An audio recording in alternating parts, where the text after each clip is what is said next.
Primero agradecer la invitación, gracias Valentín por el esfuerzo. Creo que es un esfuerzo que en una ciudad como Silla se esté intentando reflexionar sobre el modelo público.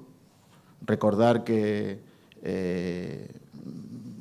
la privatización del agua es una anomalía internacional. Si comparamos las 400 ciudades más grandes que hay en el mundo, aproximadamente el 90% son PUC de gestión pública. Cuando uno se asoma a ciudades como Nueva York, dice, la gestión, uno tiene asociado Estados Unidos con la privatización y, sin embargo, la gestión pública en Estados Unidos es claramente hegemónica. Y sus principales ciudades son públicas. Incluso la privatización en Estados Unidos, los asomos que hubo en los años 90 con Reagan, con la privatización fundamentalmente de la ciudad de Atlanta, están revertidos, fracasaron y han vuelto a manos públicas. Países que tenemos asociados al mercado, por ejemplo, Países Bajos. Si hay un país asociado al comercio, son los Países Bajos. Recordar que, por ejemplo, la pila bautismal de Amberes tiene una carraca, un navío de comercio en la propia pila. Es decir, Holanda es un país hecho de comerciantes, de financieros. Sin embargo, la Constitución en Países Bajos prohíbe la privatización del servicio de agua y saneamiento. Si uno recurre a la literatura económica y lee a los clásicos, ya Adam Smith hablaba del agua como de valor frente al precio. ¿Y qué quería decir Adam Smith con esto? Quería decir que el agua era un elemento muy importante en la vida social, pero al tener poco nociones de competencia, es decir, al ser un monopolio natural puro, difícilmente las actuaciones de mercado, de precio, decía, podían regular dicho servicio. Stuart Mill, etcétera, etcétera. Solo ha habido un repunte de la ideología de la privatización del agua en relación a los años 80 y 90 con las teorías neoliberales que de alguna manera no ya entraban en dimensiones económicas, sino fundamentalmente políticas. El agua, como cualquier espacio, podía ser gestionado desde lo privado, tanto que en su visión administrativa cualquier situación es susceptible de entrar en competencias privadas. Y ya no entrando en los beneficios de competitividad o los no beneficios de competitividad. Cuando privatizamos el agua, yo creo que tenemos que tener en claro muchas cuestiones. Uno, en un monopolio natural, cuando se privatiza el agua, generalmente lo que estamos es privatizando también la licitación de los servicios. ¿Qué quiere decir esto? La mayoría de los servicios, cuando pasan de público a privados, pasan a manos de una sola corporación. Para que os hagáis una idea, entre 3 corporaciones en España tienen el 98% del mercado. Bueno, pues en el momento en que tú pasas a ser parte de esa corporación, de esa gran corporación, todos los servicios son adjudicados a parte del entramado empresarial de esas corporaciones. Con lo cual, el empresariado local y regional pasa a un segundo o a un tercer plano. Con lo cual, lo que tenía de ventaja o lo que tiene de ventaja el mercado, que es la competitividad, la acabas anulando. Existen otros factores claros asociados a la economía y a la eficacia económica que distorsionan este panorama. Por ejemplo, al ser licitados y adjudicados dentro de un mismo grupo, al entrar la planificación dentro del propio grupo, se compran aquello que el grupo tiene en su cartera, donde se siente cómodo, con lo cual los elementos de vanguardia, cambio, etcétera, etcétera, quedan subsumidos, quedan cuanto menos subordinados a la lógica del propio grupo. Indudablemente están los factores de desinversión. Vamos a apuntar un poquito Valladolid. Valladolid vuelve a manos públicas con un conflicto tras 19 años de un déficit calculado en inversiones de 95 millones de euros. Es decir, una característica recurrente en el análisis de la privatización es que los servicios no mejoran, sino que la desinversión es fruto del consustancial del propio sistema. Pasó en París, pasó en Grenoble, es una de las grandes constantes. Berlín.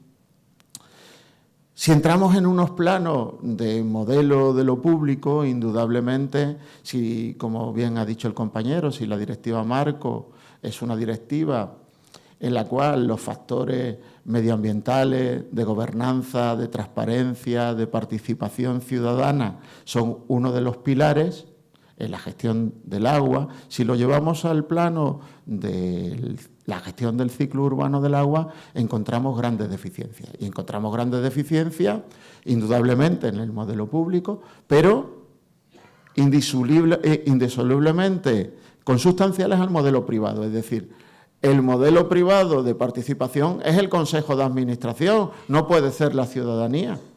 Y el Consejo de Administración subordinado al modelo de negocio que se tiene asignado, que viene en un contrato con el concesionario, donde el contrato del concesionario, el know-how, el saber hacer, incluye unos márgenes de beneficio que no pueden ser, de alguna manera, revisados.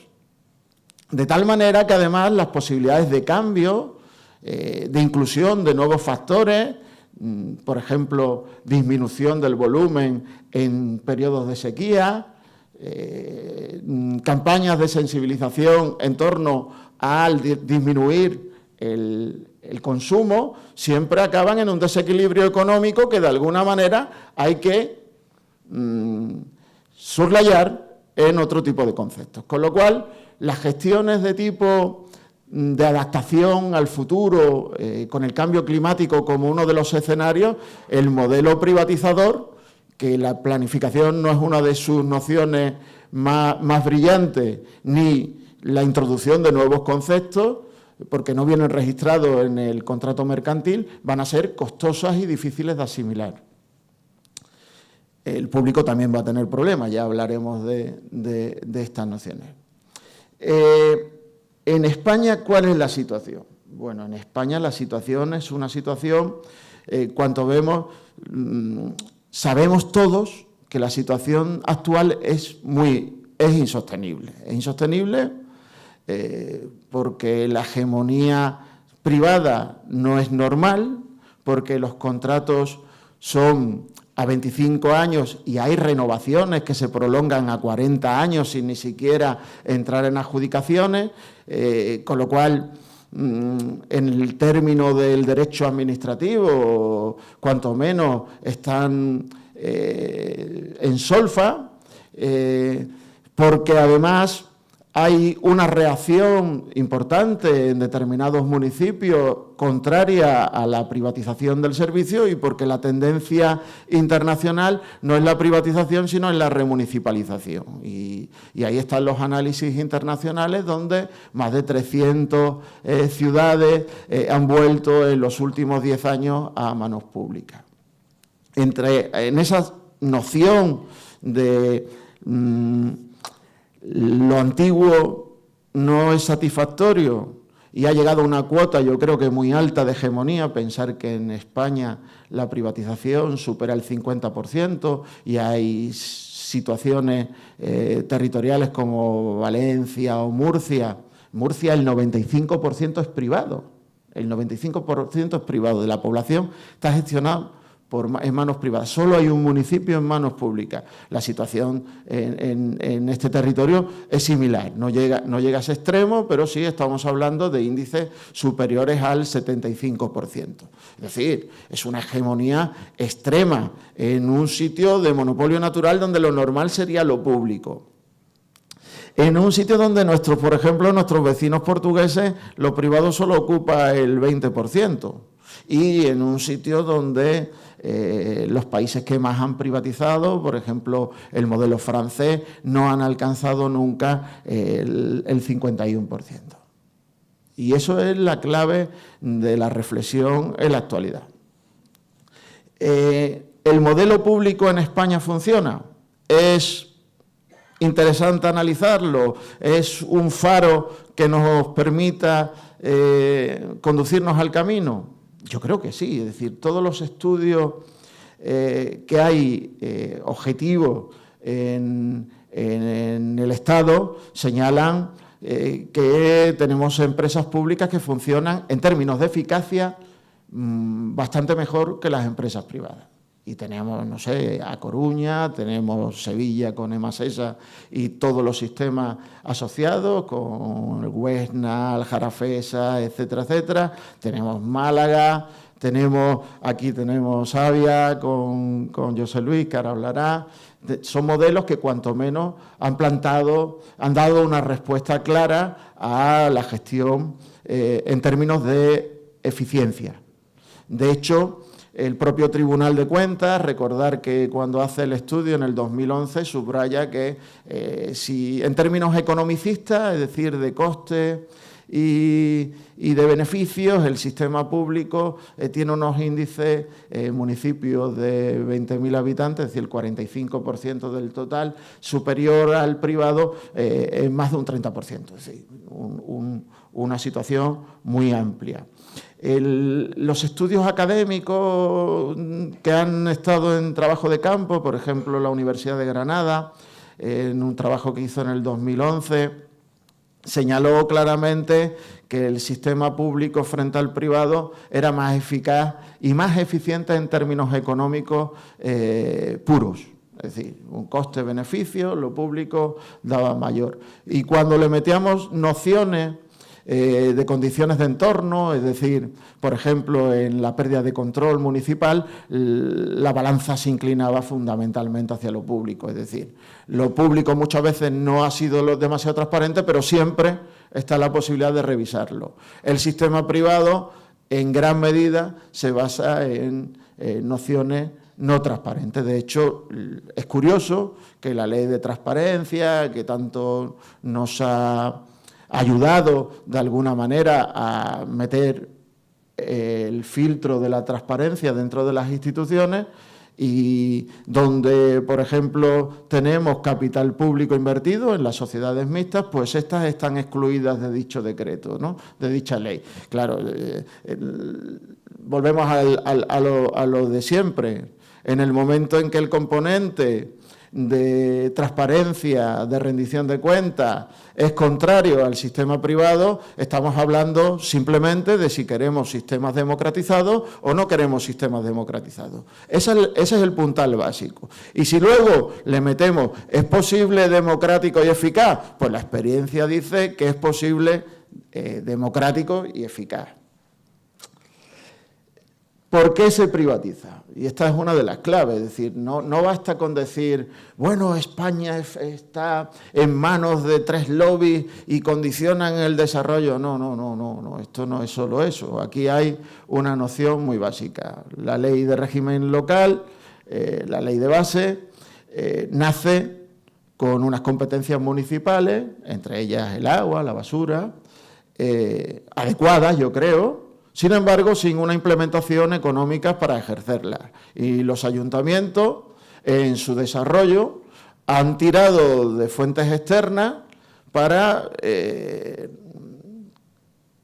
desarrollarse. Y podemos hablar de cuál es el modelo de desarrollo, etcétera, etcétera. Pero la clave, yo creo, del sistema es que generalmente nuestros ayuntamientos han empleado recursos externos a sus cuentas para desarrollarse como los pueblos y ciudades que conocemos en la actualidad. Y nos pasó con el suelo. Nuestros ayuntamientos encontraron en el suelo una fuente clara para desarrollar otro tipo de política y crecer en torno a ese dinero que venía, que iba a provocar indudablemente, como sabemos, una burbuja, pero fueron un componente sustancial. En el agua vivimos exactamente lo mismo, es decir, yo vendo un servicio, ¿por qué necesito dinero?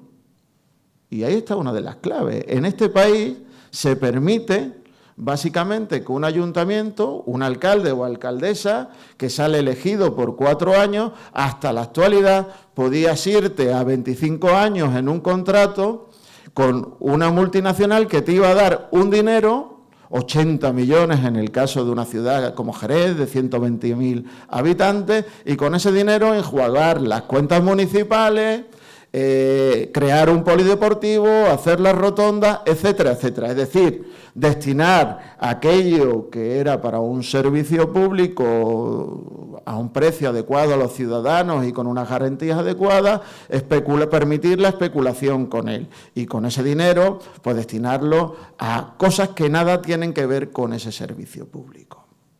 Ese canon concesional no solo ha generado el sistema claramente de insostenibilidad en todos los términos del ciclo urbano del agua, sino que nos genera, primero, una hipoteca sustancial en el futuro de nuestras ciudades. Estamos hipotecados. ¿Cuántos alcaldes o alcaldesas quieren remunicipalizar y no tienen instrumentos económicos para poder ejercer eso?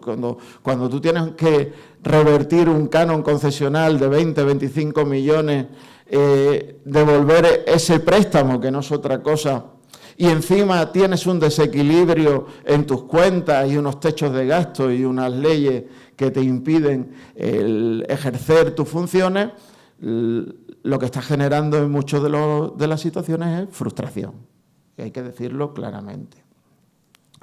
El segundo factor que yo creo que ha generado esta situación, y lo hemos señalado antes, la desinversión. Es decir, en un país donde la sequía y la supuesta escasez del recurso deben ser una de las situaciones de prioridad en la gestión, nos encontramos que en los últimos 3 años, 4 años, según las estadísticas, lejos de haber mejorado el rendimiento de nuestras redes, ha disminuido y empiezan a apuntar a pérdidas superiores al 22%. Ya sabemos que cuando vamos a órbitas rurales nos encontramos con el 40, con el 38, con el 33, en función de si hablamos del agua bruta, si hablamos del agua.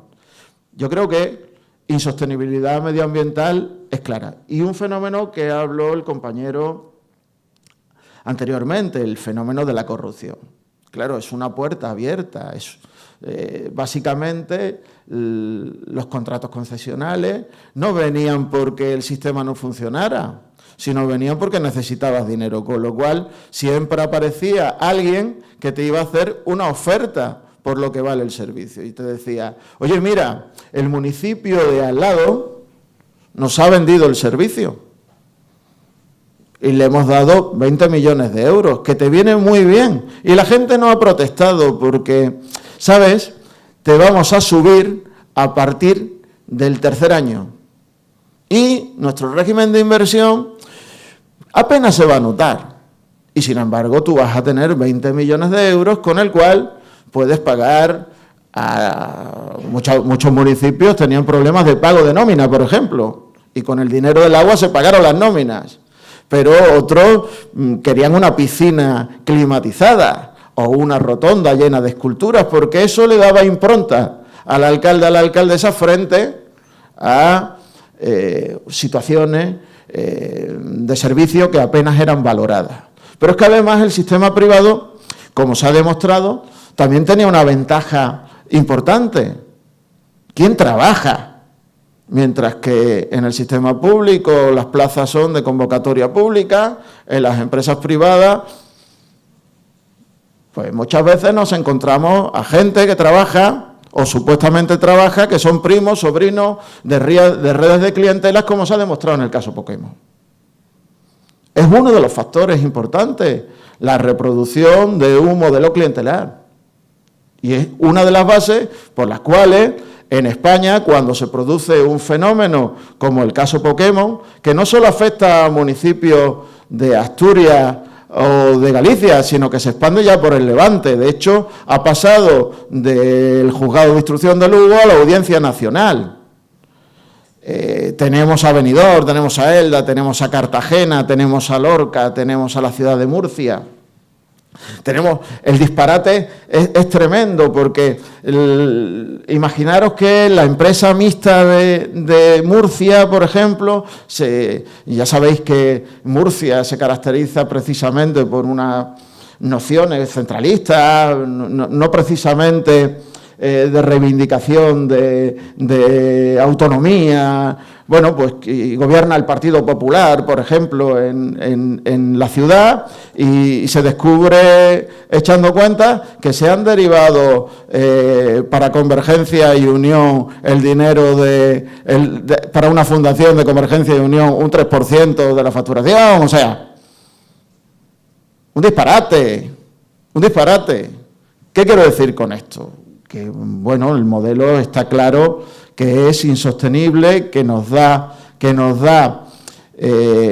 opacidad e insostenibilidad a todos los niveles. ¿Y qué sería necesario? Bueno, pues esto no es nuevo, es decir, Francia vivió una situación igual en los años 80 y 90.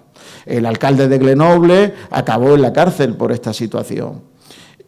Indudablemente en Francia se solucionaron, al principio entraron en el mismo estadio que entramos aquí cuando se producen este tipo de situaciones, es decir, pues si tú esto, tú más, y la lucha entre partidos es la que mueve el terreno de juego. Sin embargo, Francia fue capaz de hacer una reflexión una vez superado ese estadio y hizo una ley que yo creo que es fácilmente aplicable aquí, que se llama Ley de Transparencia y Anticorrupción, donde se obliga, primero, que los cánones, a limitar los periodos de concesión, no pueden ser a 25 años. Segundo, el canon concesional no puede ir destinado a lo que usted quiera, señor alcalde o alcaldesa, tiene que tener un carácter finalista del servicio. Y tercero, tiene que haber unos indicadores de gestión mínimos que nos permitan saber si la privatización nos conduce hacia el precipicio o nos conduce hacia la eficacia, mínimamente. Y al sector público también hay que autoevaluarse. Y yo creo que eso debería de ser inmediatamente aplicado aquí. ¿Qué ha pasado en España? Bueno, sabéis que tenemos encima de la mesa hace poco la transposición de la Directiva de Servicios, ¿no? En la cual estaba incluida el agua, pero bueno, entramos en la Ley de Contratación y hay una modificación de la Ley de Contratación.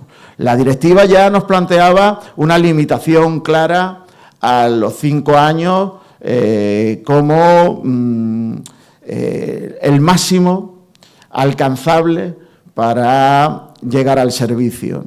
Me parece una óptica importante.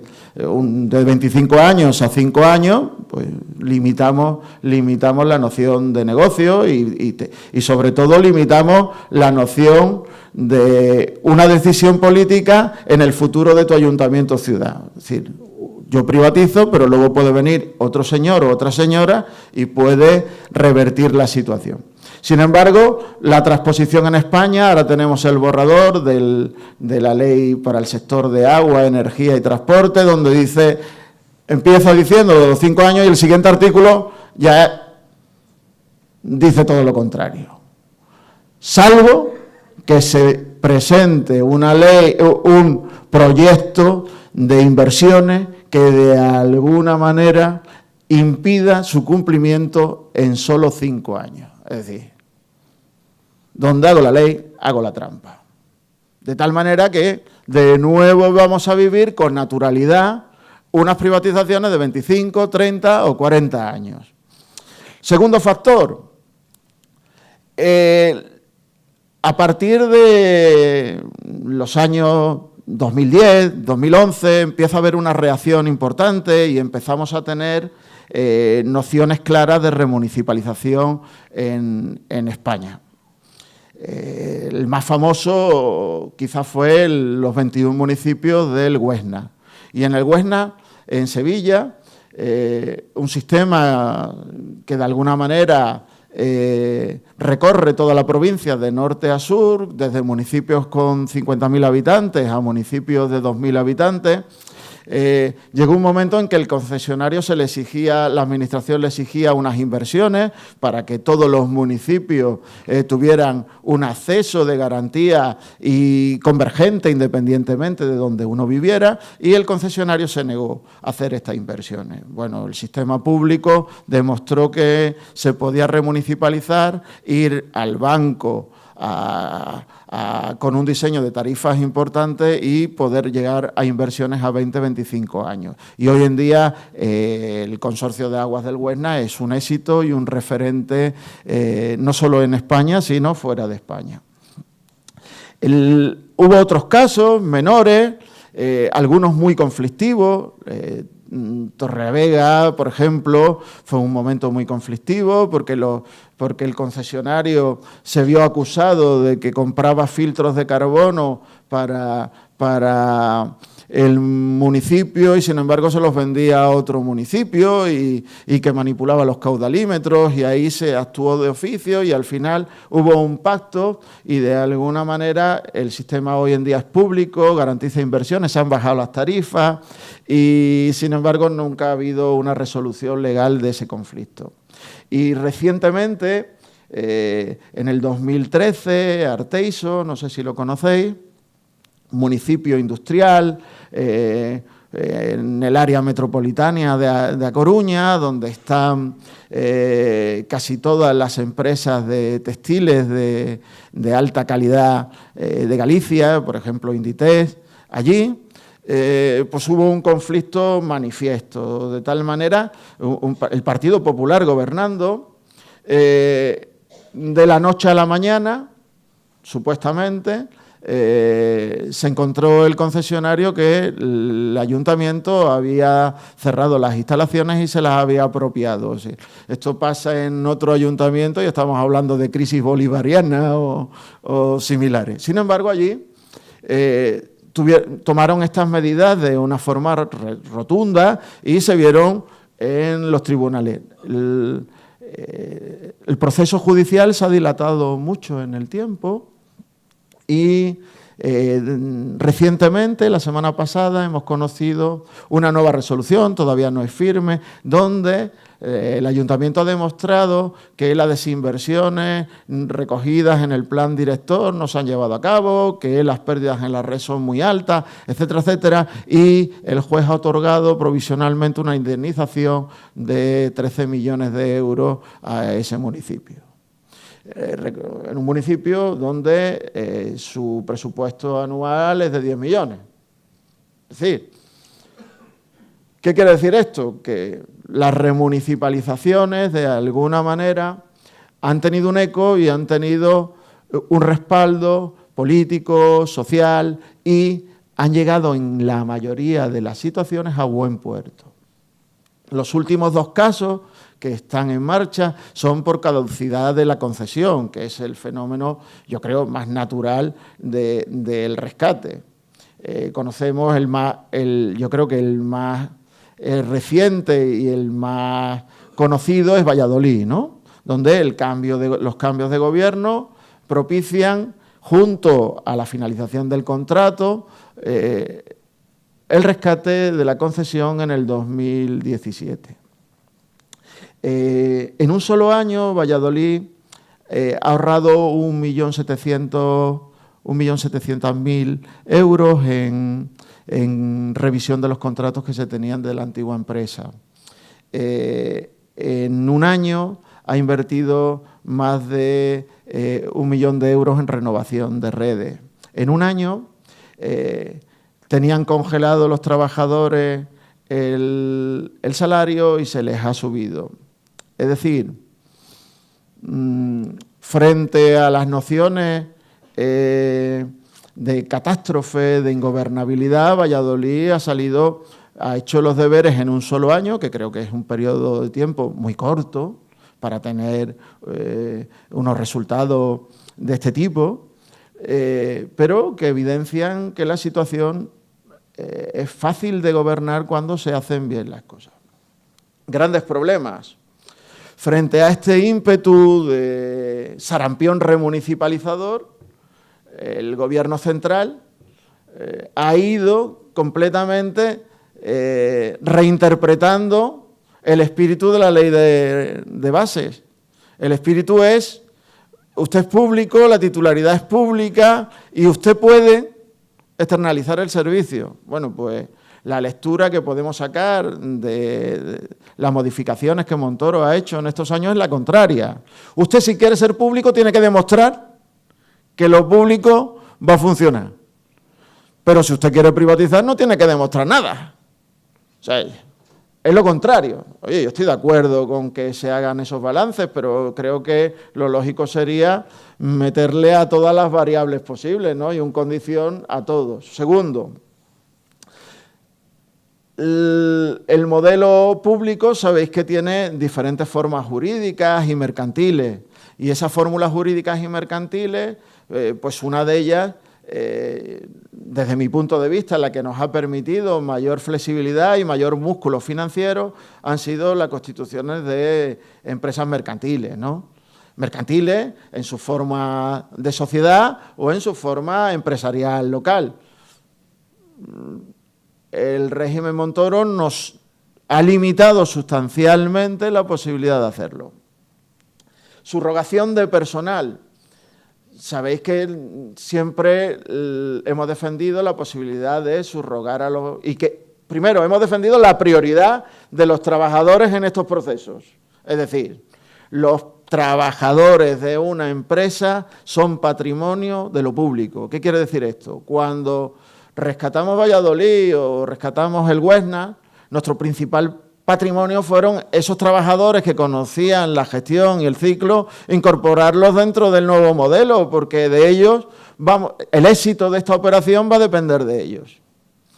Es más, lo que estamos pidiendo ya no es solo eso, sino que además los trabajadores, no solo implícitamente, sino explícitamente, tengamos mecanismos de pensar al revés, es decir, de consultarles a ellos para gerencialmente implementar políticas óptimas de gestión del recurso. Lo que Toyota hace, pero nosotros lo tenemos que hacer en régimen democrático. Tenemos que meterlos en los consejos de administración, en los órganos de dirección, etcétera, etcétera. Sabéis que el Estatuto de los Trabajadores nos permitía la subrogación. No obstante, a través de diversos caminos, vamos a llamarlo, que no son los propios de un presupuesto general del Estado, por ejemplo, se nos empieza a recortar las posibilidades de llegar a ese tipo de caminos, ¿no? Valladolid, cuando opta por esa subrogación, enseguida se persona AGA, la patronal del agua, se personan los comerciantes de Valladolid, por supuesto la empresa era parte de esos empresarios, la empresa anterior, la propia empresa, pero también se te persona el Ministerio de Hacienda y te habla de la ilegalidad del procedimiento. De hecho, Valladolid ha tenido que demostrar en los tribunales que el procedimiento, que hasta ahora había sido ordinario, seguía siendo legal. Y se ha demostrado que era posible. Con esto quiero decir que en gran medida, como sabemos todos y todas, el futuro de nuestro servicio es un futuro que va a depender de la política. Necesitamos marcos razonables para el desarrollo de nuestras políticas municipales. Y el futuro de nuestras ciudades no va a depender solo del crecimiento económico, sino también del marco político que debe facilitar, sin duda, el desarrollo inicial de las competencias municipales, que no son otros que los servicios se gestionen de forma óptima y posible a una accesibilidad garantizada y bajo unos marcos propios de lo que nosotros consideramos un derecho en nuestros municipios. Finalmente, las empresas públicas tienen mucho que aprender, indudablemente. Hasta ahora nuestras grandes empresas públicas se han comportado fuertemente corporativizadas. Nacen en el tardofranquismo, son una evolución de servicios municipales que no funcionaban y su prioridad fue la eficacia. A lo largo del tiempo se han ido convirtiendo en una especie de nociones satélite de los equipos de gobierno, de tal manera que gozaban en la práctica como de una autonomía y bajo parámetros muchas veces muy cercanos a las lógicas que marcaban, al menos discursivamente, las grandes asociaciones de los entes privados. De hecho, figuran muchas de ellas en este tipo de asociaciones. Con lo cual, se habla mucho de eficacia, se habla mucho de tecnología, pero se ha hablado muy poco de derechos, participación, mínimos vitales. Yo creo que eso ha cambiado.